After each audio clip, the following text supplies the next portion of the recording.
Good morning, everyone. Welcome to breakfast and day 3 of Stagwell Sport Beach. I'm Ray Day. I'm the vice chair of Stagwell, and we are going to talk about looking into the crystal ball into the future. So not only does Stagwell do some cool activations like Sport Beach, hopefully you've all had a chance to play pickleball or enjoy some of our activities. We do a ton of research, and we do a ton of thought leadership, and we have some fantastic partners along the way. So we're going to have a 2-part session today. The first part, I am joined by Sarah Fisher of Axios, Ty Heath of LinkedIn, Samantha Malton of Sesame Workshop, and John Gersma of the Harris Poll. I'm going to let each of them introduce themselves formally, but in looking at our Stagwell research and looking at what the future holds for marketers and communicators, there's kind of 5 themes that we keep seeing again and again and again, and more pronounced than ever. One, obviously we live in a polarized world, but not just a polarized world, but a fatigued world.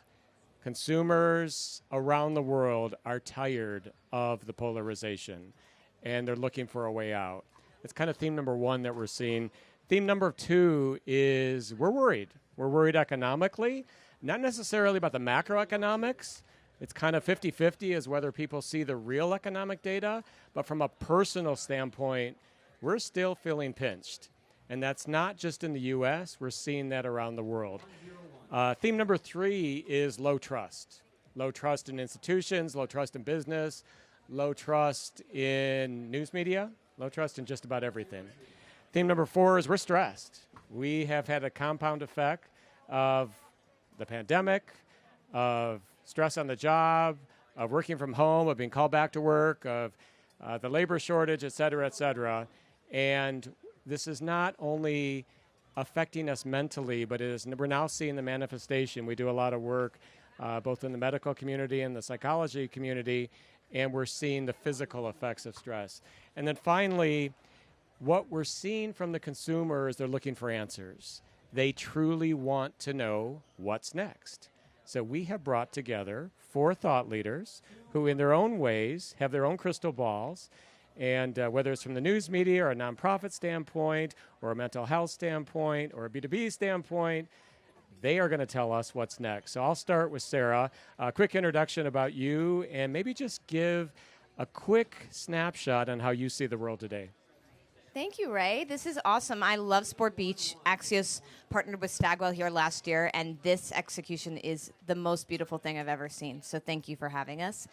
My name is Sarah. I'm the media correspondent for Axios. I've been with the company since before we launched. I'm in my 8th year now. I'm originally from New Jersey, and I'm so pumped to see the Kelsey brothers tomorrow.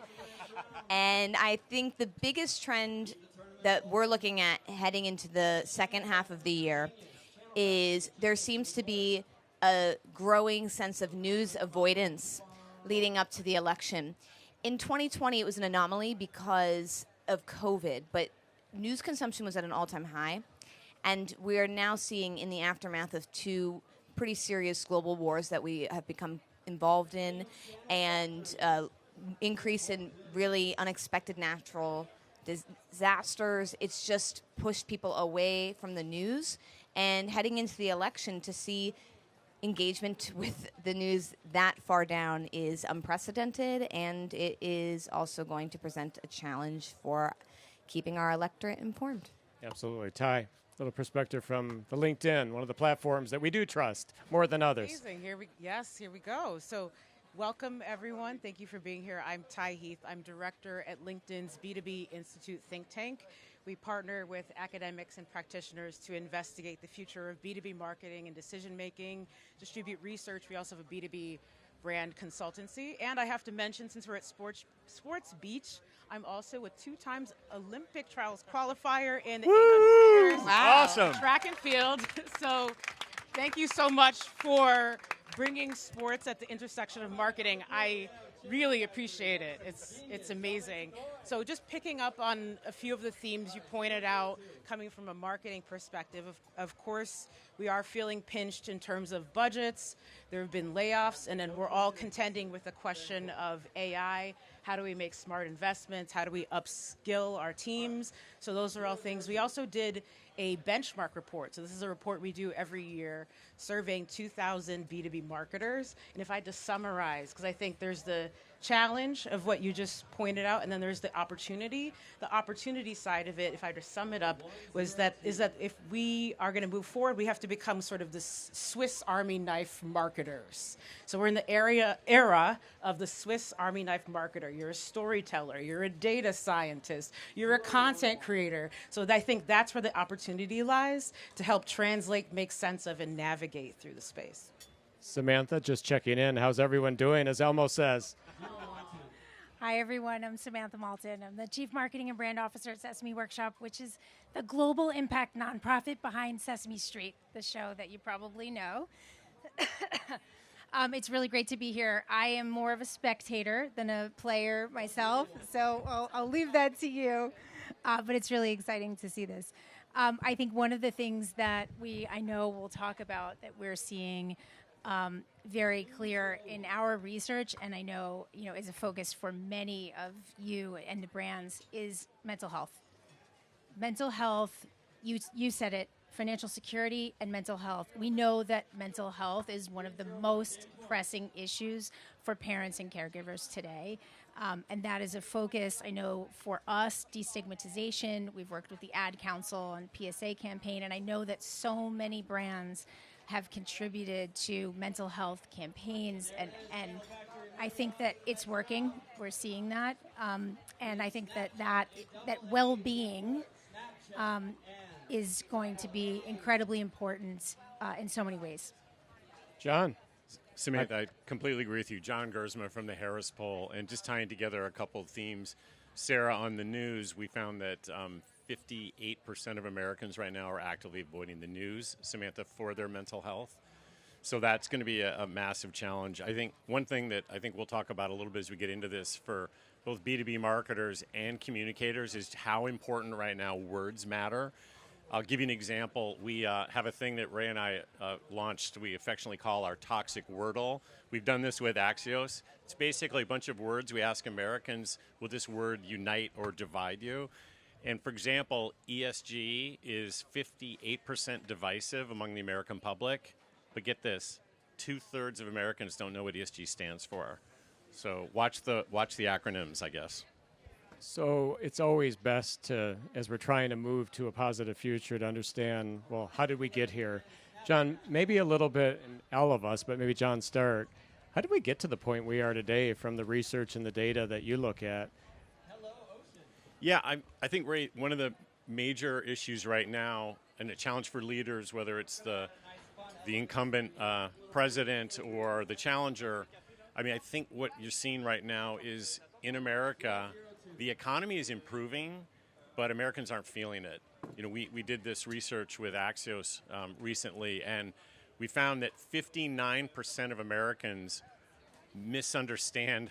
They believe that we're in a recession, when in fact we're not. We then asked them, do you think the S&P is up or down? 49% think the S&P is down, but the S&P is up. We then asked Americans, talk to us about unemployment. Is it at a record high or a record low? Americans think unemployment is at a 50-year record low, a record high when it's at a record low. So communication is so important, but I think we got to really understand this one basic point. 72% of Americans say that economists might say things are getting better, but I'm not feeling it where I live. And so really nice to be in Cannes with all these great folks and influencers, but if you're not really understanding back in America, understanding Main Street and how ordinary people are dealing with their lives, that's the real big issue today, whether you're a marketer or a leader. And Sarah, you're seeing that, I'm sure, from a business standpoint, certainly from a news media standpoint. Can you expand on that and unpack it a little bit? Yeah, absolutely. It is the most chaotic, disruptive, and unfortunately disappointing year for the news media industry that we've ever seen. The reasons are, in some cases, unrelated, but coincidentally, it's all piling up right now. So one of the reasons is that we had double-digit digital ad growth for 5 years from 2015 to 2020 until the pandemic. That was unsustainable. It was only growing that fast because linear, meaning television, newspapers, and print, was still migrating over to digital. But what happened was a lot of publishers overhired and overinvested, thinking that that growth would sustain. And so now it feels like the ad market has collapsed. But in reality, we've just normalized. We had a lot of disruption from 2021 to 2022 and 2023. Now forecasters say we are in a solid pace of mid-single-digit growth. So nominally, the ad market is growing. It's just not growing as fast as we expected. And then the other challenge is more entrance into the ad market is pulling resources away from publishers in the news media. If you look around Cannes, you have a lot of retailers, grocers, financial services companies all launching ad networks. We're competing with them. And it's hard for us to compete with them on efficiency because even though we collect first-party data, it's not spending data. For the most part, it's just data about your sort of news interests. You know, that can be hard for a marketer sometimes to convert to a point of sale.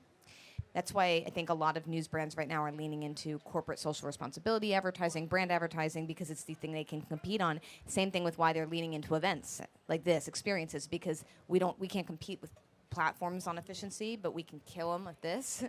And then, you know, the other big disruptive thing is that the news avoidance problem is not just a consumer problem, it's also an advertiser problem. They have a lot of brand safety concerns around being aligned with news. Unfortunately, there's a lot of studies that show that those concerns are invalid for the most part. And there's a lot we can do with technology. You know, if you're an airplane company, we can use AI to ensure your ads are never going to appear against a story about a plane crash. But there's a lot more news avoidance now from advertisers than we've ever seen. And I'd say the last thing is we have a very unusual election in which you have two incumbents. And because people are so familiar with the personalities of both, you don't feel curiosity from the news audience. And so all of those things combined, it's created a crisis point. And also I should mention, because the interest rates are so high, any company that was relying on borrowing money or raising money, they just can't do it. They would take on too much debt. So all of those things combined have created this situation where we've had more layoffs this year than in recent memory. More companies are shuttering, consolidating, and I'm hopeful that there's a path forward in the future, but because of the advent of artificial intelligence, it's very unclear what that's going to look like. We're going to talk about the path forward in a minute, but Ty, you do a lot of research. You have a lot of research, and you have some thoughts on how did we get here from a business standpoint. Can you share some of that? Absolutely. Let me actually pick up on that AI point you just dropped there, because I think one of the things that we're all facing is the change, constant change, uncertainty about where things are going. And we've all, if you think about it, we've all been here before, and you think about there's always been a new shiny thing for us to contend with. Years ago, and some of us remember when it was like social media, like that was the thing, or it was like mobile, like So today it's AI, and like what's the story about AI? And so there's always change, but I think the thing that feels particularly acute for people today is the pace at which things are changing when it comes, the pace of disruption, and this idea that the information, the quality of the information and the opportunity isn't evenly distributed for us to be able to make sense of things. History would show us that the market and jobs tend to adjust to deal with disruption. It's just the pace of change which makes it difficult. At LinkedIn, we have this thing called the economic graph, which is a digital map of the global economy. And based on that data, we can see how things are moving. So what jobs are on the rise, what jobs are on the decline. I think a lot of the conversation today tends to focus on what's declining, what's not happening anymore. I think there's an opportunity for us to focus on where are things going, and for us to think about how do we then upskill and be ahead and intentionally ahead of that. That's why we work with groups like the World Bank and World Economic Forum to try to make sense of that. And I think that marketers also play a big role in that conversation of translating the ideas and opportunities B2B is half of the global economy. I call it the quiet giants because these are huge brands, and there are a lot of folks that maybe don't know what these brands do, right? And so I think there's an opportunity for us to think about how do these companies solve problems? How do we have people connected to what it is they do and be a magnet to attract people to those ideas and the industries that can help us navigate the space? Yeah, let's come right back to, we want to hear more about your prediction of the jobs of the future. We're going to come back to that. But Samantha, one more on root cause on mental health. Can you unpack that? What do you see? And how did we get to where we are today? And how did a simple campaign like the Elmo campaign bring people together like we hadn't seen in a long time? Well, for anyone who didn't see, Elmo asked a question earlier this year. Hello. Just checking in. How is everybody doing? Sound And check. We Check, were check. really Check. 1, 2. shocked that over Matthew 300 Schmiel, million people saw Chief that and Agitator, millions of Head people Discourse. responded. Welcome And I to the think Fan that the Zone reason debate. they did is How does this feel? because of the Sound good? relationship that they had Good with levels? Elmo, with our characters. And I think And how many that's mics do why we they have? felt 3, comfortable right? sharing their innermost feelings. 6. Um, Amazing. And I think Okay. that it And will signaled we to have- us this need for mental health resources, which we have been working for a couple of years now with global advisory partners to develop, and fortunately we're able to push out. And I think that many others are working in this space too. But I think mental health is such an important part of a child's well-being. When we think about the circle of care of a parent, a caregiver, it is paramount. It is part of everything we do. It was something that sparked some work that we're doing together with John at Harris. We're developing the first well-being index in the United States to start to track the state of well-being in the United States over time. Got it. So Ty, let's start with you. We've all come here to look into the crystal ball. And what's next is the question that people came to hear. Yes. You just teased us with the jobs of the future and your magic heat map. Can you unpack that a little bit? And from a B2B standpoint, a business standpoint, what is next? And how do we move from this tenuous state that we're in to a more positive, collaborative, and unified future? Yeah, so I'm going to speak to it broadly and zero in on marketers and the opportunity for marketers. So as we talk about where opportunity is going with LinkedIn, we talk about this thing called the relationship economy. So you think about how things have evolved over time. There's a goods economy fueled by agriculture and trade, and then we moved into the knowledge economy. So think spreadsheets, think data, all the things that we've been doing for the past time. Now we're going into the space of the relationship economy. And if you think about what's going on with AI, where things are going, this is an era where soft skills and human skills become all the more important. Creating content that resonates, that captures attention, that moves people, that inspires people. People say soft skills. I really actually prefer to call them human skills, because those are the skills that, regardless of profession, move you forward. I think that investing in a soft skill is investing in your long-term career prospects. So even as AI, we talk about how AI might disrupt our work, I think an investment in human skills is something that helps insulate us against those changes. So for marketers, I think for marketers, there's an opportunity for us to more clearly articulate the value that we bring. Part of the challenge for marketers when you think about the layoffs and budget cuts is that people don't fully understand what marketers bring to the table. I know we do. We're all marketers here in the room, one way or the other. But when there's a famous quote from Rory Sutherland, he's a famous behavioral scientist and Ogilvy marketer. He said, when marketers talk about marketing, we might as well be talking about the healing power of crystals, right? But instead, we need to be thinking about how do we make sure that people understand that marketing is a growth engine for the business. That when you do and you marketing well and you build brand, you have a bigger a fatter marketing pipeline. Your customers pick up the phone for your salespeople. You hire talent more readily. You have pricing power. You have category optionality. If your category shrinks, you can shift into another category. Those are the conversations we need to start having that help protect us from folks that might think or are not clear on what we do and how we manage against volatility and all the things that we have to navigate through in this landscape. Got it. Sarah, we'll have you go next.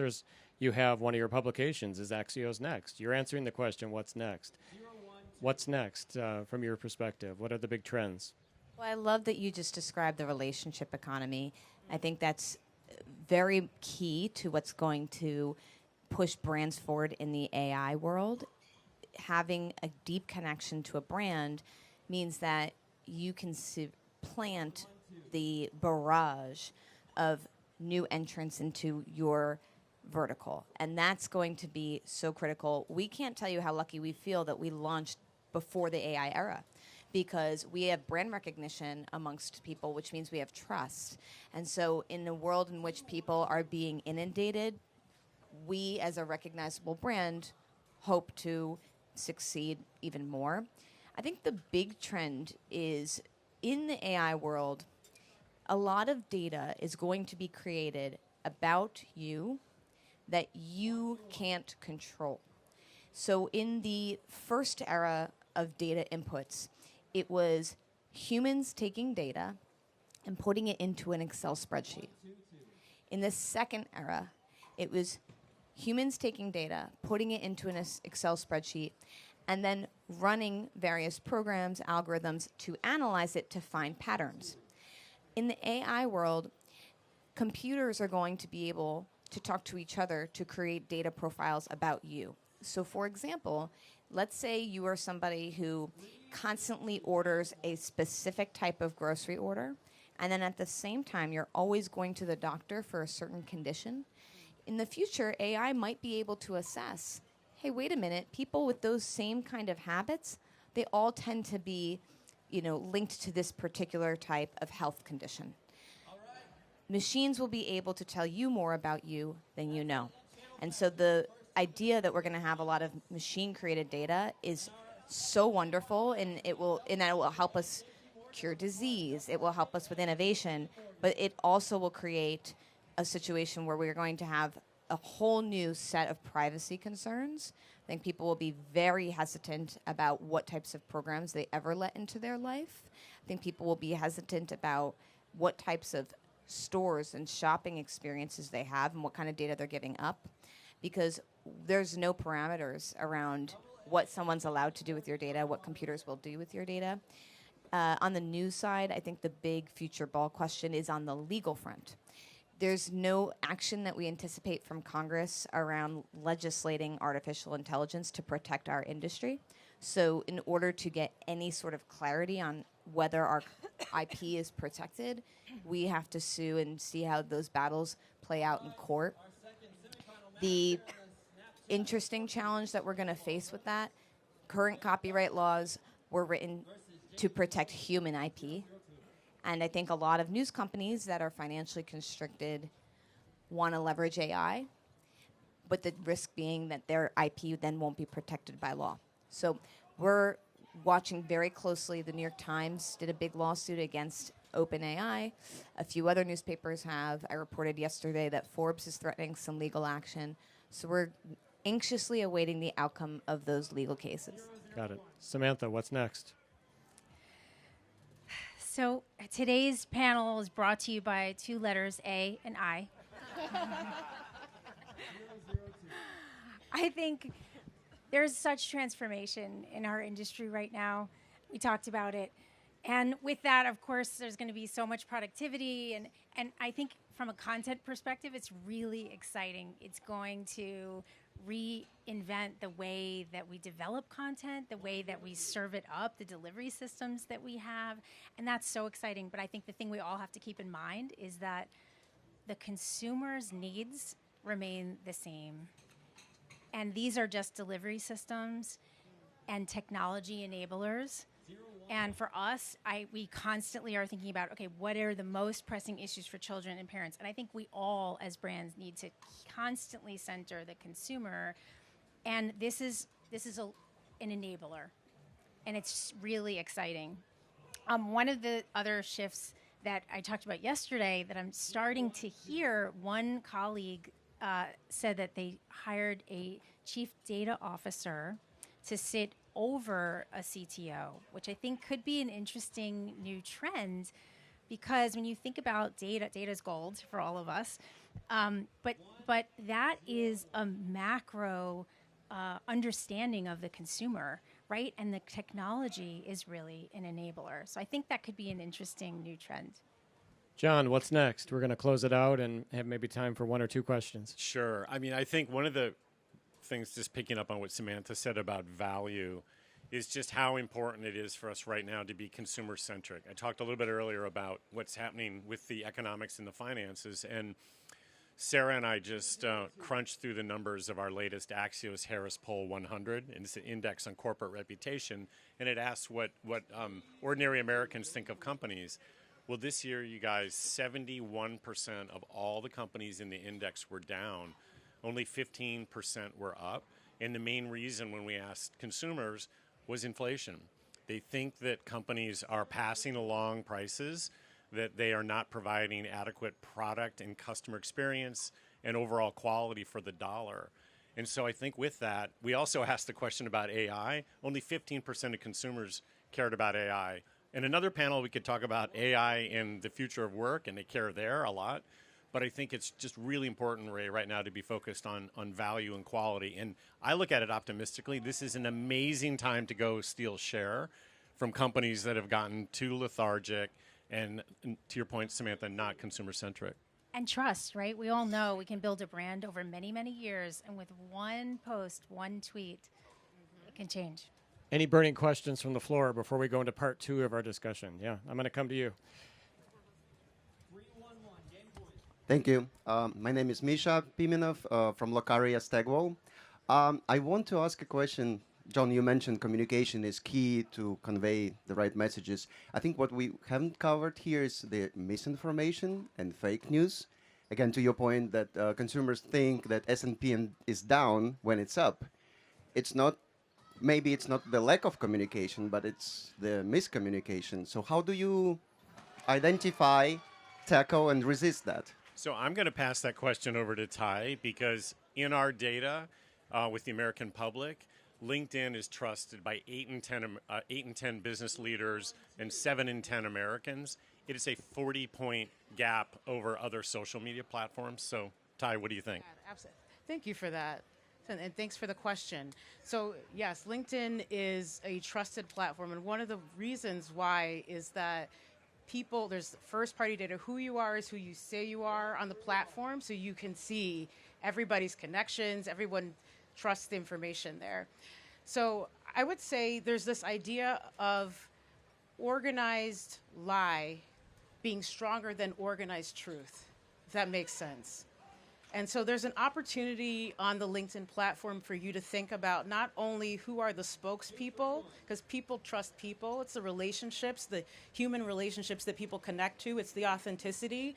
You may not always personally know the people, but you feel like you know them because of the way they are delivering the message. And so there's an opportunity for us to not only think about the spokespeople, to organize around the truth, to break down complex topics, and then to do the same thing on the brand side. Because if you can do that clearly and at scale, I think that's how you start to confront what appears to be, major misinformation around these organized lies. So we need to counteract that, and I think LinkedIn's a great place to start that conversation. We're going to end part one, so stay there. A big thank you to Sarah, Ty, Samantha, and John. Thank you, Ray. Thank you. Thank you, Stagwell. On the seat.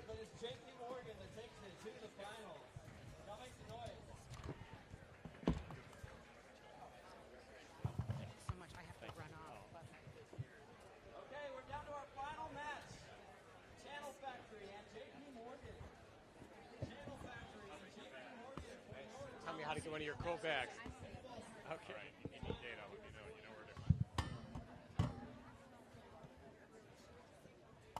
Okay. So we are on Sport Beach. We are talking business. We are talking what's next. So since we're on Sport Beach, we need to talk about sport, the intersection of sport and business, and looking into the crystal ball with some wisdom with two very good friends of Stagwell and some legends in the sporting industry. Carmelo Anthony and Asani Swan, thank you so much for joining us. Pleasure. Thank you. So we've been talking the last half hour. They've all come to a breakfast label. You okay? Yep. Labeled What's Next. And we are looking for wisdom. We live in a world that is polarized, that's stressed, we're worried economically, and we're looking for leadership. And you both have shown extraordinary leadership on the sports court, as the legend that you are, but also in the business world. So maybe start off and give us your perspective on where you see the world today. And then we're going to delve into looking into your crystal ball and getting your advice so that we can go out and be just as successful. Carmelo, you want to start? No, Tell us give us your views on the world today. Thank you first. Thank you for actually being here and listening to what we have to say. Hopefully it's interesting, and hopefully you guys learn more about us. But thank you guys for allowing us to be up here today. Back to your question. What is it you would like to – I forgot the question. Tell us where the world is today. Give us your perspective. How do you view the world? We heard a lot of data. We heard from some people, pretty downtrodden forecast and pulse on how people feel today. How do you see the world today? Well, through my lens, I only can speak for myself, but through my lens, in the industry that we're actually in right now, which is the wine industry, it's growing, right? And I see it. You know, it's a stat that's out there that's saying by 2028, the wine industry would be a $500 billion industry, right? So that means there's a lot of change and turnover and excitement that's in that industry. So for us to be able to be a part of an industry that's been here for years and years and years, and to still feel like there's so much growth and still so much trajectory, for it to be at, I would say, probably $240 billion probably 2 years ago to 28 would be $500 billion. For me, that's a lot of excitement. That's a lot of upside. So it's an industry that I felt like we had to be in. And if it's a $500 billion industry, why are we not in it?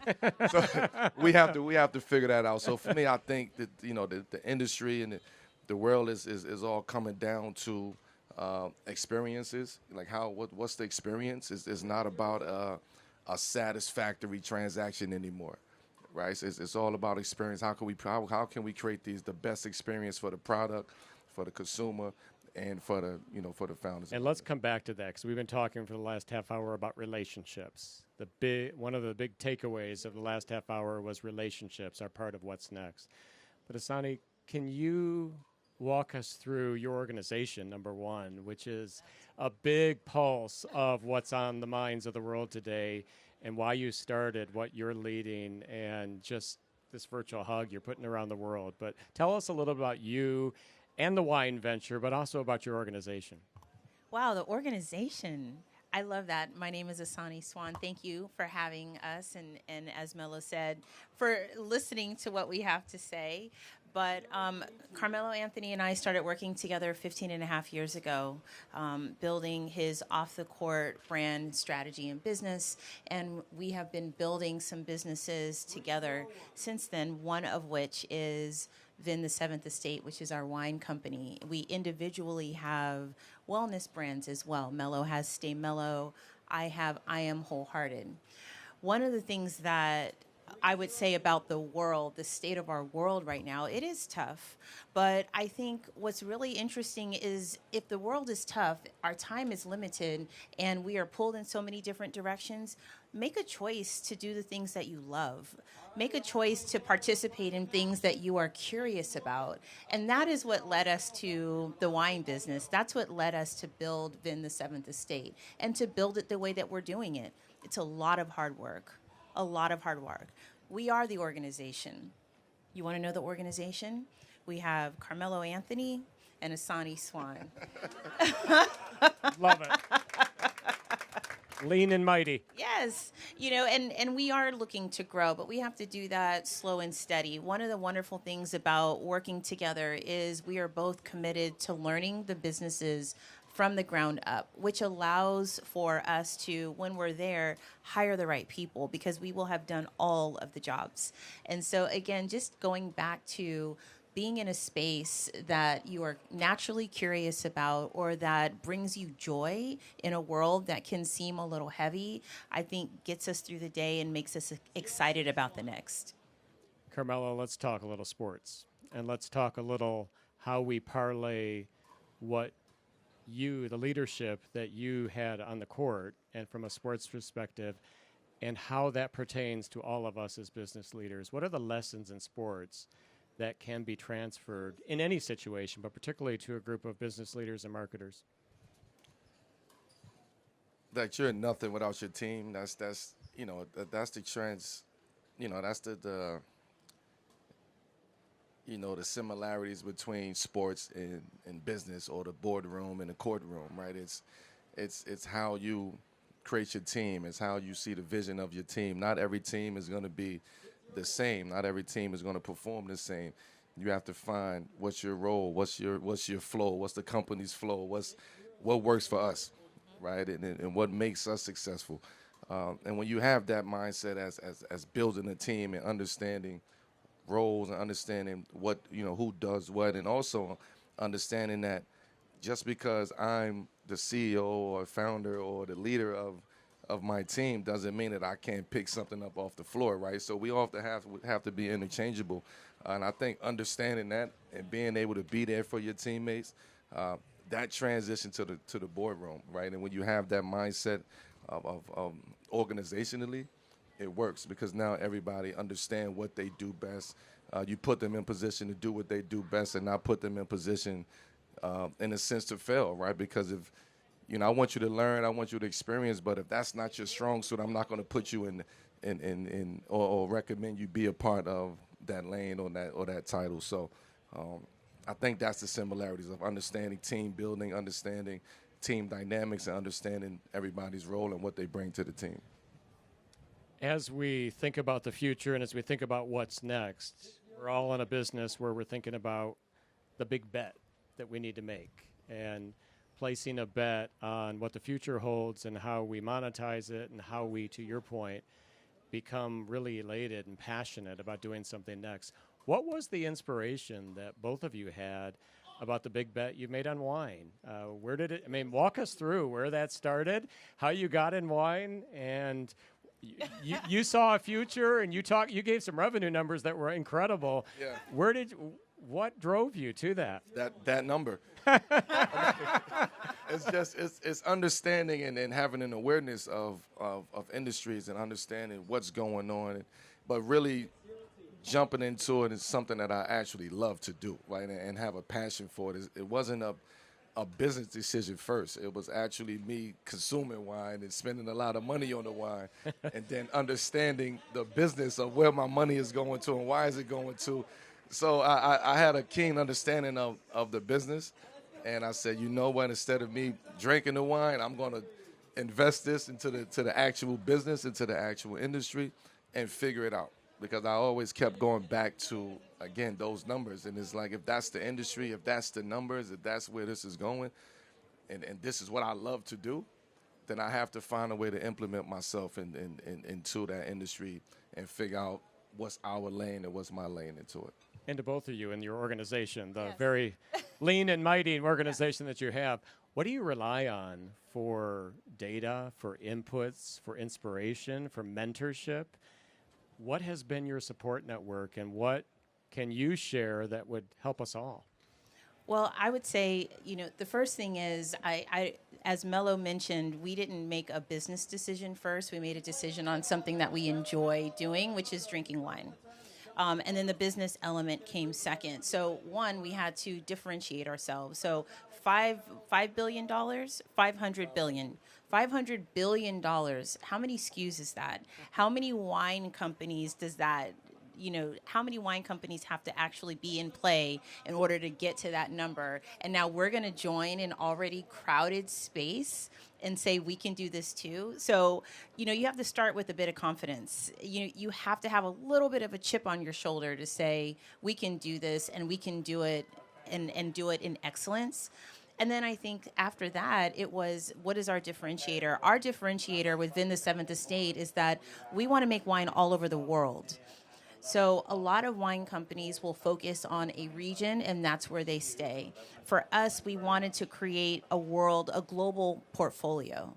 And so we started in France with our 2017 Châteauneuf-du-Pape, and we released our Mondavi project May 1st. We'll have 9 French wines coming out in the fall as well. And then we'll move on to other countries. So when you look at our wine portfolio in the next 5 to 7 years, then the Seventh Estate will have been able to blend and create and produce wine from everywhere, which is really awesome. And so in order to do that, to your point, we have to have amazing mentors. We have to be humble at every stage of this process, because we came in not knowing much about the business of wine. We knew what we liked, but how do you build a business in this space? So it's all about networking. It's all about the mentorship. We've got some amazing mentors who have built successful wine businesses. We are huge about staying connected to community and asking questions, being open to the feedback. If we've had something in an oak barrel for a year and our mentor will say, you probably should have left it in another 3 months, another 6 months, we're listening to that. And that is huge in being able to create a successful business. Back to the sports court for 1 second. Carmelo, you've had incredible success. You're an icon of the sports world. But we all, from time to time, fall down, and we have some failure and success. What have you learned in the process and how to pick yourself back up when you've had perhaps a setback? What's your advice to us as business leaders? Stay mellow. I should have expected that. No, because it's very simple in a sense, right? And it just so happened that that's my name, that it goes naturally with it. But it is a mindset, right? I mean, everything that we talking about as far as business and growing and scaling, it's not easy. It's very difficult. It's very challenging.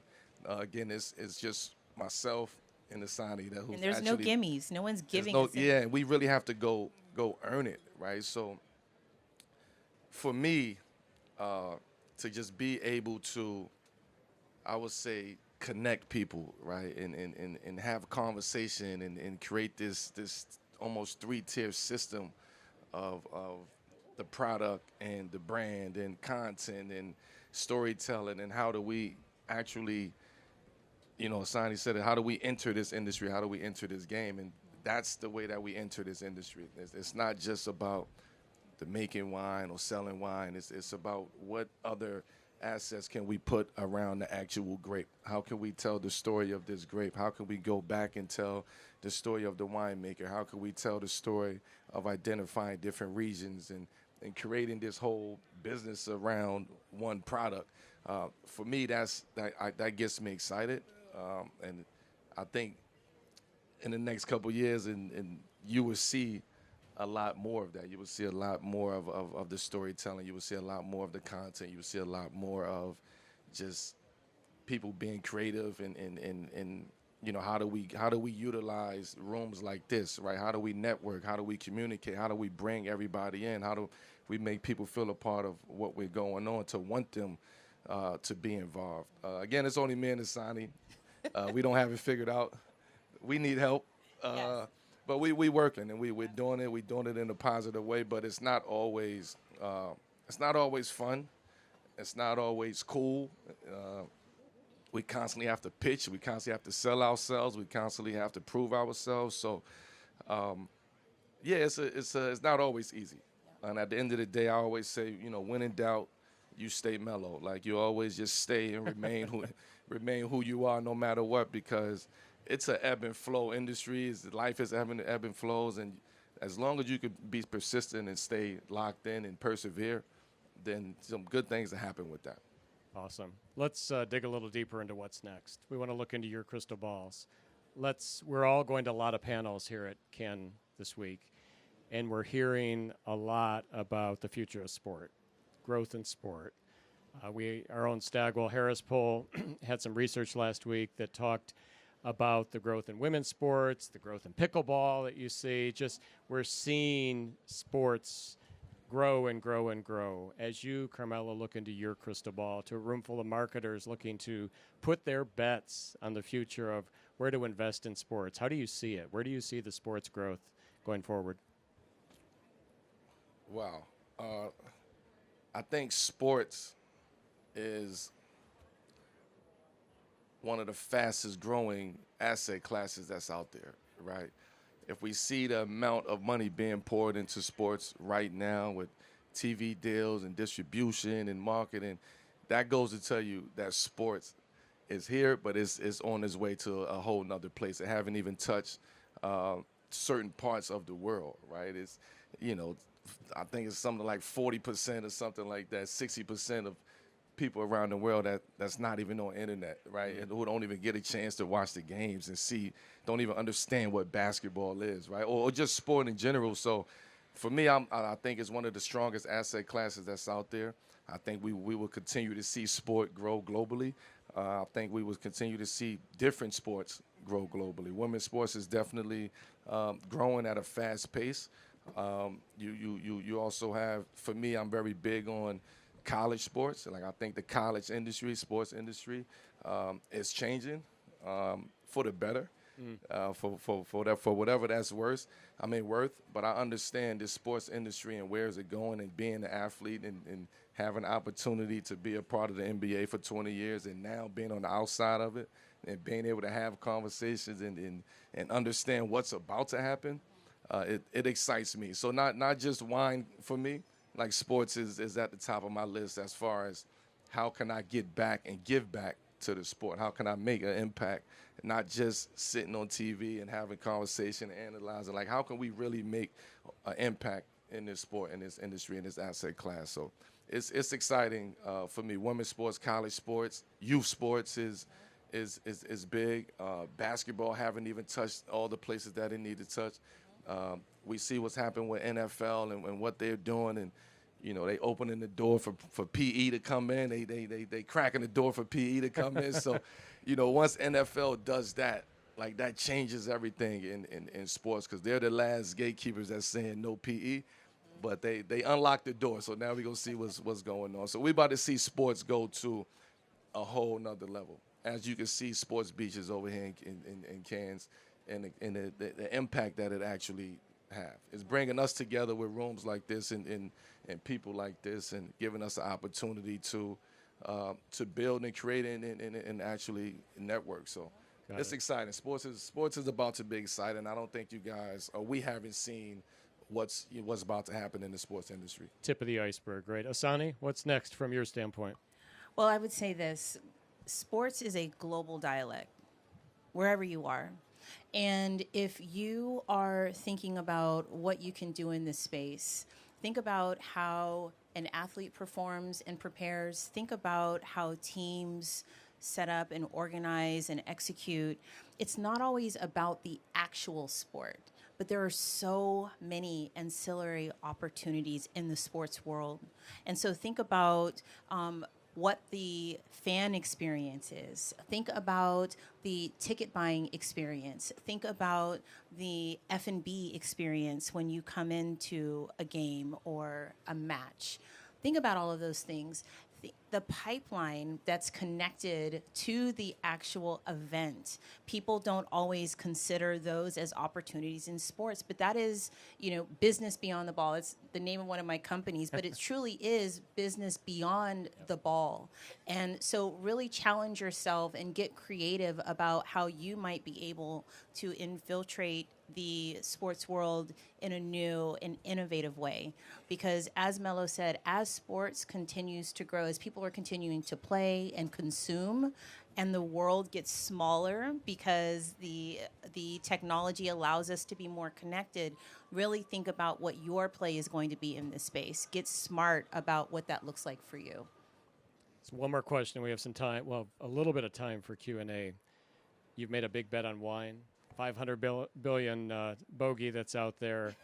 We're all wondering, you have done quite well with that bet so far. I know journey's still going on. What's the next bet that's on your mind?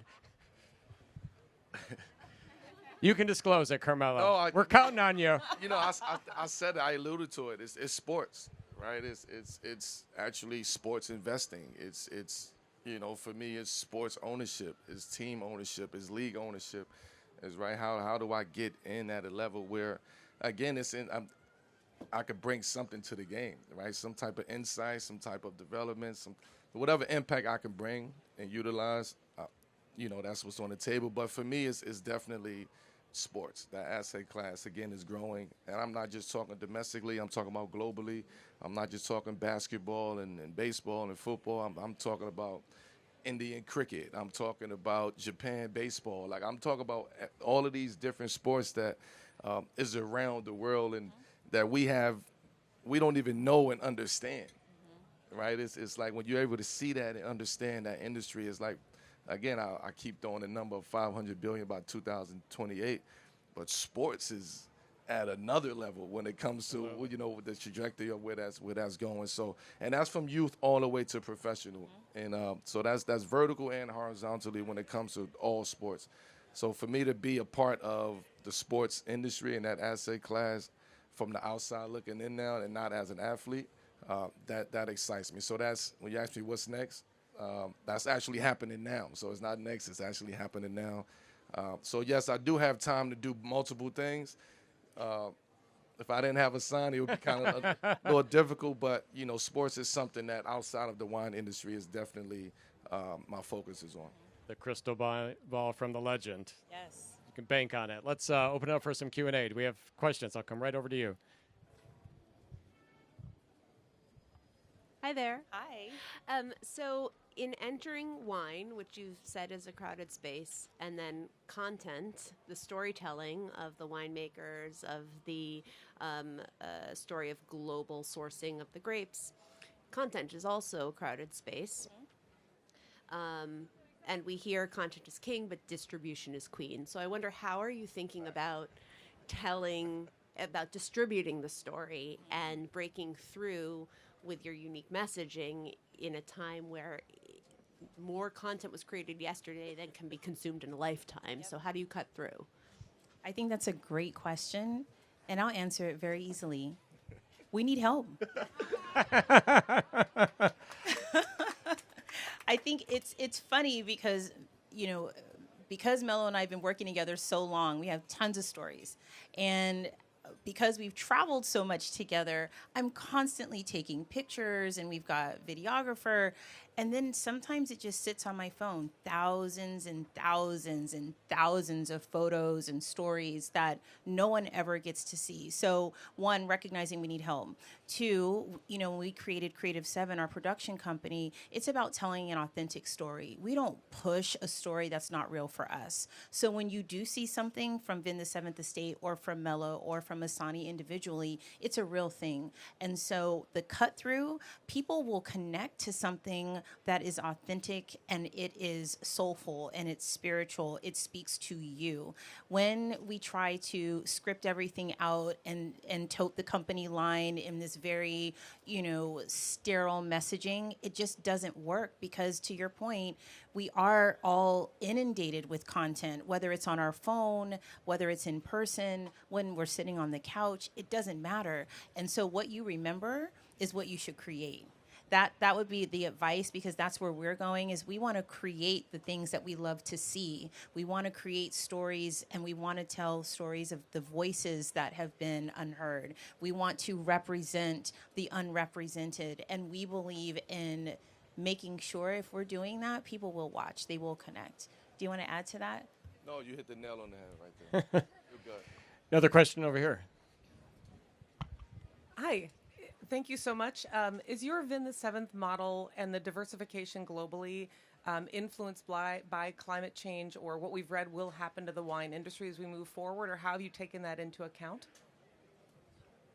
Yeah, we can't control the climate, right? It's again, we know what's happening. You know, I think we know what's happening. We have an idea what's happening with the climate changes, but that's affecting everybody. But even though that will affect the industry in some way, somehow, there's still opportunity. And because of that, we have to find the gray area. We have to find what works. If we're going to go off of the climate and what's happening, some years or some releases may not be as many bottles or as many cases on this run because of the climate. Next year it may be more, maybe double, maybe triple. So you always got to adapt to the climate and adapt to the industry, but also kind of work with it. You know, don't work against the climate. We had one right here. Hey, Asani. Hey, Mello. It's great to see you guys back here at Sport Beach. I was really happy to hear you're working with the NBL and the Next Stars project. Great wine region of the world, obviously. Talk a little bit about that initiative and how you got connected with basketball down under. There you go. Well, that actually happened because we were on a trip in the Philippines, Mello being the FIBA ambassador, and because we're great networkers. That was the beginning of this journey. But, you know, team ownership has been really important to both of us, and Mello being connected in that way, having the conversations with Larry and Nicola really gave us an opportunity to understand that we were very much aligned in the way that they wanted to create impact on a global platform for the game that Mello loves so much. And so, you know, that was key for us. And again, when I go back to the idea that sports is a global dialect, it makes sense for us to try to get into spaces that other people are not yet understanding are key in developing the talent of the sport that we all love so much. And I think it's really the other thing that's really awesome about that deal is that that's my first opportunity to be part of an ownership team. As a Black woman, I am super excited. I need to tell my story more. That is not out for public consumption, but I'm a team owner now in the NBL, which is really awesome. And so also being able to participate in business where your partners are aligned in how they see you. That's really important. When Mello and I come into rooms and we're talking, there's a lot of time that people just don't look at me. He's a huge human. He is 6'8". I can hide behind him. But, you know, there's this other person there. And what I loved about Larry and Nicola and the NBL and the Next Stars is that they created space for me. And that was huge because sports create space for people. And if you are not going to mirror that same perspective in the business, then the business doesn't grow. And so we were aligned in that process and going down that road. So it was amazing. Asani, Carmelo, I think that's all the time, but thank you for inspiring us. Thank you for being a part of Sport. For having us. Thank you.